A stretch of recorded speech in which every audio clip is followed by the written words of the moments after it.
Hi friends, ఈరోజు మీ ముందుకు మరొక ఆసక్తికరమైన విషయంతో వచ్చేసాం. Biscuit, butter, Kurkure, ice cream మరియు మ్యాగీ. వీటిని పిల్లల నుంచి పెద్దల వరకు వయసుతో సంబంధం లేకుండా అందరూ ఇష్టపడి తింటారు. వీటిని ఆకర్షణీయమైన ప్యాకెట్లో తయారు చేస్తారు. కానీ ఈ స్నాక్స్ ఎలా తయారు చేస్తారో మీకు తెలుసా? అధిక సంఖ్యలో ఈ ప్యాకెట్స్ ఎలా తయారు చేయబడతాయి అనే ప్రశ్న మీ మనసులోకి వచ్చిందా? అయితే ఈ వీడియో మీకు ఒక టూర్ లాగా అనిపిస్తుంది.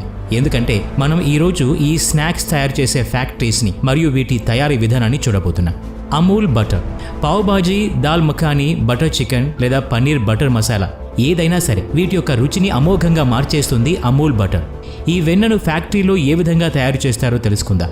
అమూల్ యొక్క సహకార బ్యాంకుల ద్వారా భారతదేశంలోని సుదూర ప్రాంతాల నుండి పాలను స్వీకరించి ఫ్యాక్టరీస్కు తీసుకొస్తారు. పాల నాణ్యతను తనిఖీ చేసిన తర్వాత పాశ్చరైజేషన్ ప్రక్రియ చేయబడుతుంది.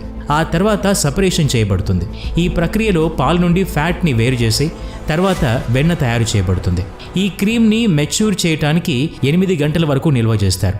ఆ తర్వాత ఈ క్రీమ్ని కలపడానికి చర్నర్ అనే మెషిన్లోకి పంపిస్తారు. చాలాసేపటి వరకు ఈ మెషిన్లో కలుపుతారు. దీనివల్ల క్రీమ్లోని ఫ్యాట్ మాలిక్యూల్స్ కలిసి వెన్న తయారవుతుంది. ఈ ప్రాసెస్ జరుగుతూ ఉన్నప్పుడే బటర్కి ఉప్పు మరియు మిగతా రకాల ఫ్లేవర్స్ని యాడ్ చేస్తారు. దాదాపు 1 గంట సేపు తర్వాత ఈ వెన్న తయారవుతుంది. తర్వాత దీన్ని చల్లబరుస్తారు. చల్లబడిన ఈ బటర్ని స్క్వేర్ షేప్లో కట్ చేస్తారు. ఇప్పటి నుంచి మీరు ఎప్పుడైనా బటర్ని చూసినప్పుడు అది తయారయ్యే విధానం మీకు తప్పకుండా గుర్తొస్తుంది. Ice cream. పిల్లలు, యూత్ మరియు పెద్దవారు ఎవరైనా సరే వయసుతో సంబంధం లేకుండా ఐస్ క్రీమ్ కనిపిస్తే పోటీ పడి మరి తింటారు. ఐస్ క్రీమ్ చూడటానికి క్యాండీ లాగా ఉంటుంది. తిన్న తర్వాత కూడా క్యాండీ లాగే ఉంటుంది. కానీ అసలు దీన్ని ఎలా తయారు చేస్తారు అనే విషయాన్ని ఇప్పుడు మనం తెలుసుకుందాం. ఐస్ క్రీమ్ తయారయ్యే విధానం పాల డైరీతోనే మొదలవుతుంది. పాల డైరీ నుంచి పాలను సేకరించిన తర్వాత దాన్ని ఐస్ క్రీమ్ ఫ్యాక్టరీలోకి తీసుకెళ్తారు. 3000 గ్యాలన్స్ గల వ్యాట్లో నిల్వ ఉంచుతారు. పాలకు చక్కెరను కలుపుతారు. పాలను పాశ్చరైజేషన్ చేస్తారు. పాలను పాశ్చరైజేషన్ చేయడం చాలా ముఖ్యం. ఎందుకంటే పాలలో మైక్రో ఆర్గానిజమ్స్ ఉంటాయి. ఇవి శరీరంలోకి ప్రవేశించి రోగాల్ని కలిగిస్తాయి. పాశ్చరైజేషన్ అనే ప్రక్రియ పాల్లోని కంటికి కనిపించని బ్యాక్టీరియాని నశింపజేస్తుంది. దీనివల్ల పాలు మనం తాగడానికి అనువుగా ఉంటాయి. దీని తర్వాత పాలకు రకరకాలైన ఫ్లేవర్స్ని యాడ్ చేస్తారు. చాక్లెట్ ఫ్లేవర్స్ కావాలంటే కోకో పౌడర్ని కలుపుతారు. వెనిలా ఫ్లేవర్ కావచ్చు, అంజీరా ఫ్లేవర్ కావచ్చు, పిస్తా ఫ్లేవర్ కావచ్చు, నట్స్ కావచ్చు. ఏ ఫ్లేవర్ చేయాలనుకుంటే ఆ ఫ్లేవర్కి సంబంధించిన ఇంగ్రీడియంట్స్ని కలపడం జరుగుతుంది. తర్వాత దీన్ని మిక్స్ చేస్తారు. పెద్ద పెద్ద మెషిన్స్ని ఉపయోగించి ఈ మిశ్రమాన్ని ఫ్రీజ్ చేస్తూ కలుపుతారు. దీనివల్ల మిక్సర్లో ఎయిర్ బబుల్స్ వస్తాయి. వీటి వల్లే ఐస్ క్రీమ్ తేలిగ్గా మరియు ఫ్లఫీగా తయారవుతుంది. మొత్తం ప్రాసెస్ హైటెక్ అడ్వాన్స్డ్ ఫ్యాక్టరీస్లో కంప్యూటర్ల ద్వారా కంట్రోల్ మరియు మానిటర్ చేయబడుతుంది. ఐస్ క్రీమ్స్ని మెషిన్లో నుంచి కంటైనర్లోకి పోయడం జరుగుతుంది. అందంగా కనిపించేందుకు డ్రై ఫ్రూట్స్ మరియు మిగతా ఫ్రూట్స్ని యాడ్ చేయడం జరుగుతుంది. తర్వాత ఈ కంటైనర్స్ని చాలా తక్కువ టెంపరేచర్లో ఫ్రీజ్ చేస్తారు. ఎందుకంటే ఇవి స్టోరేజ్ మరియు ట్రాన్స్పోర్ట్ సమయంలో కరిగిపోకుండా ఉండడానికి ఇలా చేస్తారు. ఇక్కడ నుంచి ఐస్ క్రీమ్స్ని రిటైలర్స్ మరియు హోల్సేలర్స్ దగ్గరికి పంపిస్తారు. మీకు ఇష్టమైన ఫ్లేవర్ ఏంటో కింద కామెంట్ సెక్షన్లో మెన్షన్ చేయండి. కుర్కురే. ఒక క్లాస్ టీచర్ పిల్లల్ని కుర్కురే యాడ్లో ఎప్పుడూ అమ్మాయిలు ఎందుకుంటారని అడిగింది.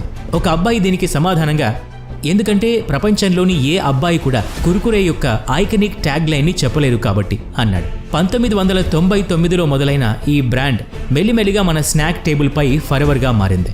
దీని యొక్క క్రంచీ, స్పైసీ మరియు అద్భుతమైన టేస్ట్ అందరినీ అట్రాక్ట్ చేస్తుంది. ఈ స్నాక్ ఎలా తయారవుతుందో తెలుసుకుందాం. కుర్కురే తయారవడానికి మొక్కజొన్న పిండి, బియ్యం పిండి, కార్న్ గ్రిడ్స్, బజ్రా అనే పౌడర్ని నీటిలో కలిపి మిక్స్ చేయడం జరుగుతుంది. దీనివల్ల ఒక పిండి ముద్ద తయారవుతుంది. ఆ తర్వాత ఈ పిండిని మెషిన్స్ కుర్కురే యొక్క తేడే మేడే షేప్లో ప్రాసెస్ చేయడం జరుగుతుంది. ఈ మెషిన్స్ 1 గంటలో 75 కిలోల పిండిని కుర్కురేగా తయారు చేస్తాయి. దీని తర్వాత కుర్కురేను 200 డిగ్రీల దగ్గర ఉన్న వేడి ఆయిల్లో వేసి ఫ్రై చేస్తారు. తర్వాత దీన్ని ఒక కన్వేయర్ బెల్ట్పై పంపించేస్తారు. దీనివల్ల వీటిలోని ఎక్స్ట్రా ఆయిల్ అనేది అబ్జర్వ్ అవుతుంది. ఆ తర్వాత ఈ ప్రొడక్ట్ని డ్రమ్లో నిల్వ చేస్తారు. దాంట్లో మసాలా మరియు ఇతర ఫ్లేవర్స్ ఇంగ్రీడియంట్స్ని యాడ్ చేసి డ్రమ్ని రొటేట్ చేయడం ద్వారా దీంట్లోని మసాలా కుర్కురేతో మిక్స్ అవుతుంది. దీంతో పాటే కుర్కురే తయారవుతుంది. తయారైన ఈ కుర్కురేని ప్యాకేజ్ చేసి మార్కెట్లోకి సప్లై చేస్తారు. Maggi noodles. 2 నిమిషాల్లో తయారయ్యే ఈ నూడిల్స్ ఎంత పాపులర్ అయిందంటే ఇంట్లో పప్పు, బియ్యం, ఆట ఏది లేకున్నా సరే మ్యాగీ ఉంటుంది. ఈ బ్రాండ్ 1884లో స్విట్జర్లాండ్లోని జూలియస్ మ్యాగీ ద్వారా ప్రారంభించబడింది. మ్యాగీ అనే పేరు వెనుక ఉన్న కారణం మీకు తెలిసింది కదా.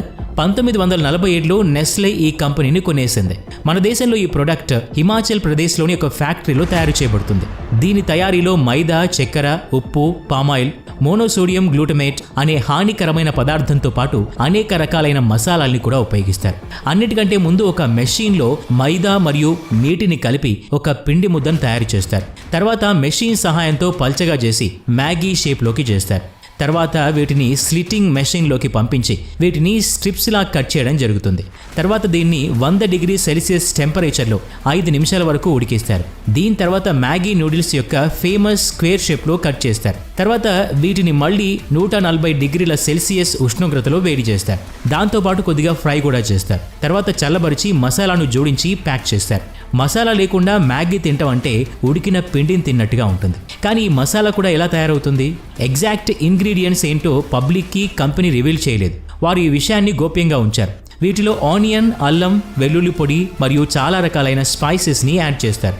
ఇవన్నీ కూడా కేవలం ప్రైమరీ ఇంగ్రీడియంట్స్ మాత్రమే. ప్రొడక్ట్ తయారైన తర్వాత ప్యాక్ చేసి దేశంలోని ప్రతి ప్రాంతానికి పంపిస్తారు. Tomato ketchup, French fries, burger, cutlet లాంటి ఫుడ్ ఐటమ్స్ని సాస్ లేకుండా తినలేం. అందరికీ తెలియాల్సింది ఏంటంటే మొట్టమొదటి కెచప్ చేపలతో తయారు చేయబడింది. 1700 సంవత్సరాల్లో మొట్టమొదటిసారిగా టొమాటోతో సాస్ చేయబడింది. అప్పటి నుంచి అందరూ దీన్ని ఇష్టపడటం మొదలుపెట్టారు. కెచప్ తయారు చేయడానికి అన్నిటికంటే ముందు మ్యాన్యుఫ్యాక్చరర్స్ క్వాలిటీ అయిన టమాటాలని ఎంచుకుని ఫ్యాక్టరీస్కి తీసుకొస్తారు. తర్వాత వారు ఒక మెషిన్లో వీటిని వేసి కడగడం జరుగుతుంది. అంతేకాదు బాగా కట్ చేయడం కూడా జరుగుతుంది. తర్వాత ఈ టొమాటోస్ని ఉడికిస్తారు. దీనివల్ల ఈ టొమాటోస్లో ఏదైనా బ్యాక్టీరియా ఉంటే నశించిపోతుంది. తర్వాత వీటిని ఒక పల్పింగ్ మెషిన్లో వేసి దీని నుంచి గింజలు, పొట్టును మరియు పల్ప్ని వేడి చేయడం జరుగుతుంది. మిగిలిన పల్ప్ని వేడి ట్యాంకుల్లో వేస్తారు. అక్కడ వెనిగర్, ఉప్పు, చక్కెర, masala, sweeteners, artificial flavours add చేస్తారు. కొద్ది మోతాదులో ఉల్లిని కూడా యాడ్ చేస్తారు.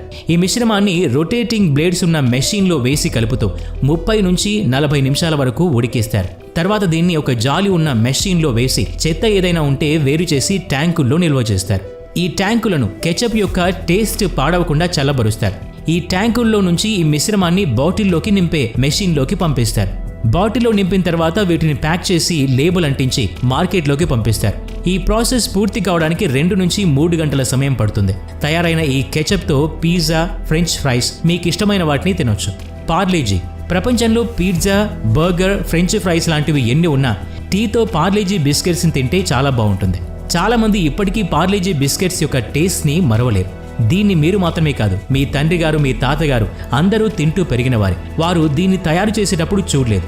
కానీ ఈ యూట్యూబ్ యుగంలో మా థింక్ డిప్ ఛానల్ని ఫాలో అవుతున్న మీకు ఈ ఫ్యాక్టరీస్ని చూపించబోతున్నా.